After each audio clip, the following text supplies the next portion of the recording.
জয় গুরু। পরমদয়াল শ্রী শ্রী ঠাকুরের শিশুরানে জানাই আমার ভূমিষ্ঠ প্রণাম। প্রত্যেককে ইষ্টপ্রাণ দাদা এবং মায়েরা জানাই আমার আনন্দিত জয় গুরু। আজকে ইষ্ট প্রসঙ্গ করব। একটি মা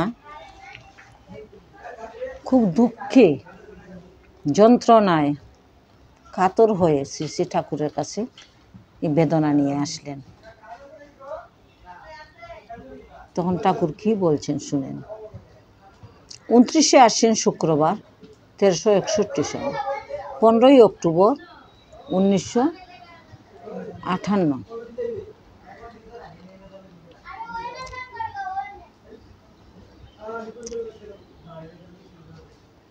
ঠাকুরের কাছে আসলেন। দুপুরে একটু বিশ্রামের পর শৌচাদি করে শ্রী শ্রী ঠাকুর বড়াল বাংলার বারান্দায় এসে বসলেন। বেলা 2:30। একটি মা এসে শ্রী শ্রী ঠাকুরের কাছে তার নানা দুঃখের ব্যথার কাহিনী বলছেন। তিনি কোথায় কি কর্তব্য বুঝতে পারেননি, সাধন ভোজন করতে পারেননি, জীবনে শান্তি পান না ইত্যাদি। উত্তরে শ্রী শ্রী ঠাকুর বলছেন,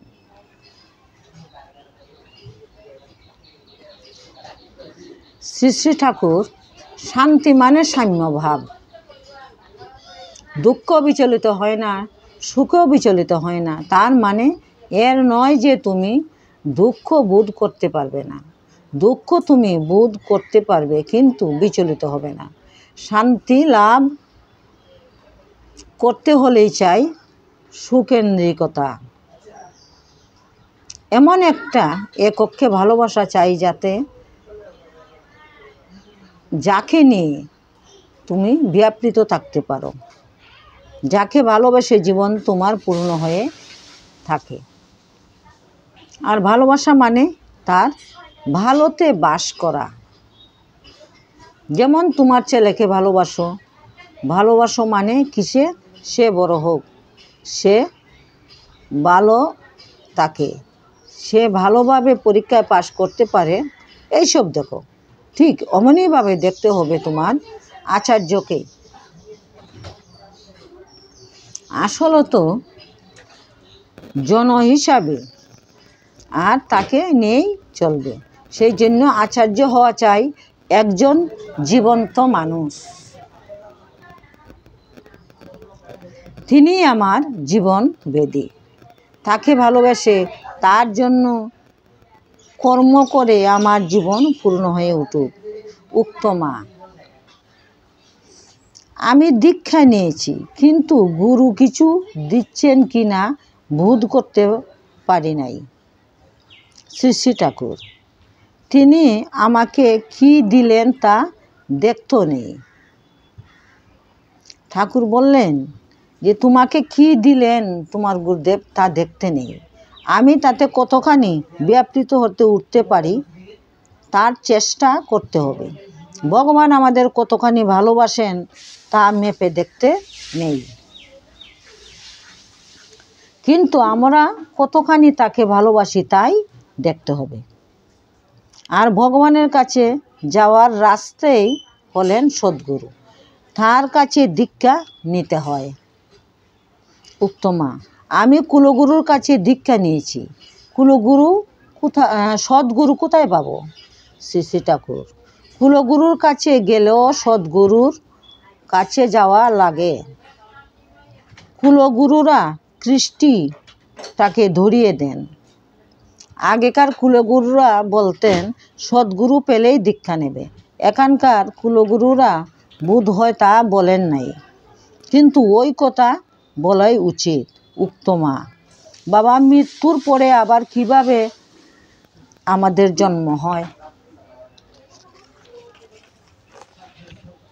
শ্রী শ্রী ঠাকুর, এই জন্মে আমরা যেসব কর্ম করি সেগুলি আমাদের সত্তার গ্রথিত হয়ে ওঠে, আর তার দ্বারাই আমাদের পরজন্ম নিয়ন্ত্রিত হয়। উত্তম, ভগবান যা করাচ্ছেন তাই তো আমরা করি। শ্রী শ্রী ঠাকুর, ভগবান যা করাচ্ছেন তাই কি আমরা করি আমাদের প্রবৃত্তি মাফিক। তিনি জীবনীয় সবারই জীবন স্বরূপ। আত্মিক সম্বেগেই তিনিই দাতা, তিনিই পাতা। দাতা মানে যিনি ধারণ পোষণ করেন, তিনি আবার পাতা অর্থাৎ পালনকর্তা। আমাকে তিনি সৃষ্টি করেছেন। আমার মন আছে, বুদ্ধি আছে, সব দিয়ে যদি তার সেবা করতাম তাহলে তো বেঁচেই যেতাম, কিন্তু তা তো করি না। ক্ষুধার উপরে ক্ষুধাগিরি করি। পরের কথা শুনে চলি, তাতেও ক্ষতি হতো না যদি সেইগুলি বাবার কাজে লাগাতে পারতাম। আমরা যাই কিছু করি, সেই কর্মগুলি যদি সাত্ত্বিক সংহতি নিয়ে বিনায়িত হয়ে উঠে তবে আর ভাবনা থাকে না।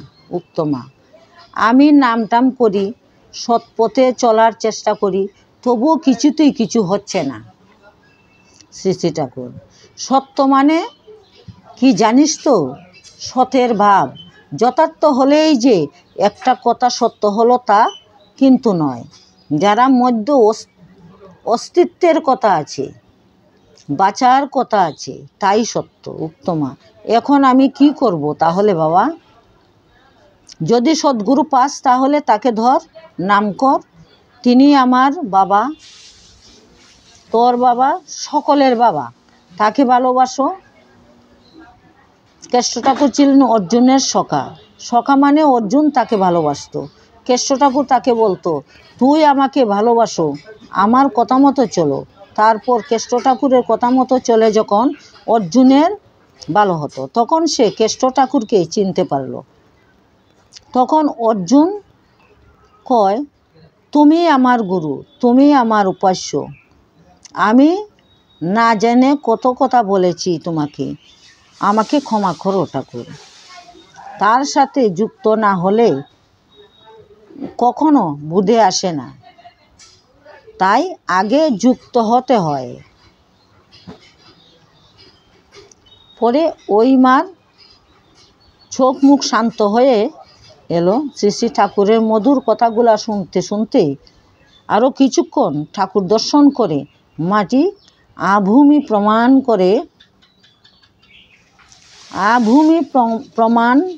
প্রণাম করে আস্তে আস্তে উঠে গেলেন।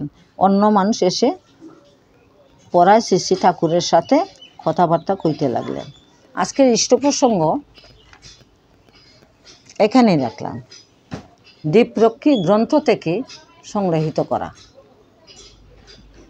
তাই আপনারা মন দিয়ে শুনুন, পুরো ভিডিওটা দেখবেন। আর ঠাকুর কী বলছেন সেই কথাগুলো আপনারা অন্তরস্থ করবেন,